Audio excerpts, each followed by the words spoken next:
Bonjour, bienvenue dans ce nouvel épisode de Newsrest, News en cherchant ce travail. Aujourd'hui, on va parler de douleur et de RPS. Alors, semaine 12-13, de nombreux articles, j'ai même eu difficulté à vous choisir un seul article à vous présenter.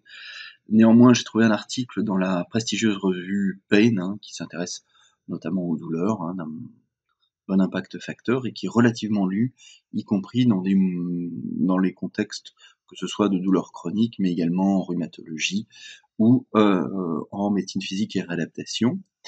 Alors, une équipe suédoise avec une équipe scandinave avec justement des auteurs danois, suédois et finlandais se sont intéressés à une cohorte suédoise, la fameuse Slush, qui a été faite dans les années 2000, dont la première vague était avant 2010 et dont les critères de jugement principaux ici, les cervicalgies, cervicoscapulalgies et les lombalgies, ont été analysés en 2016.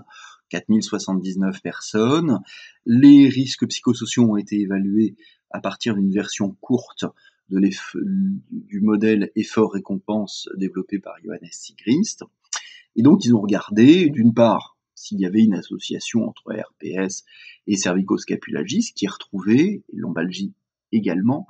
Et surtout, ce qui est très intéressant, c'est qu'ils ont étudié les liens du fait de ce corps qui permettait justement d'avoir plusieurs points d'analyse, de regarder s'il y avait des liens bidirectionnels, c'est-à-dire est-ce que le fait d'avoir des cervicoscapulalgies pouvait être associé dans le temps avec une aggravation du risque psychosocial évalué par la version courte du modèle de Sigrist. Et justement, c'est ce qu'il retrouve.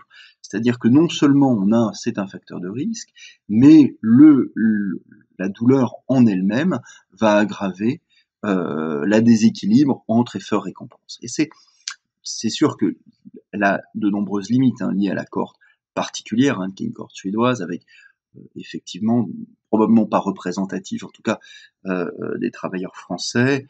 Il y a plein de questions par rapport à la mesure de certaines évaluations de certains facteurs dits de confusion, de facteurs organisationnels, de facteurs économiques, ou même tout simplement de savoir finalement est-ce qu'on est sur de la douleur chronique, quel type de douleur.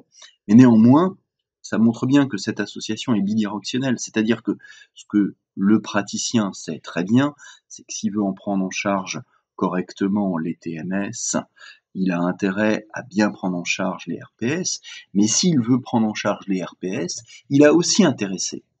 Doit aussi s'intéresser à la prise en charge de la douleur. Voilà, et écoutez, c'est tout pour aujourd'hui. Je vous donne rendez-vous dans 2 semaines pour un nouvel épisode. Peut-être pas forcément dans 2 semaines, mais au moins dans 3 à 4 semaines, puisqu'il y a d'une part les vacances, mais surtout le congrès de santé au travail international de l'AICO à Dublin. Bonne journée.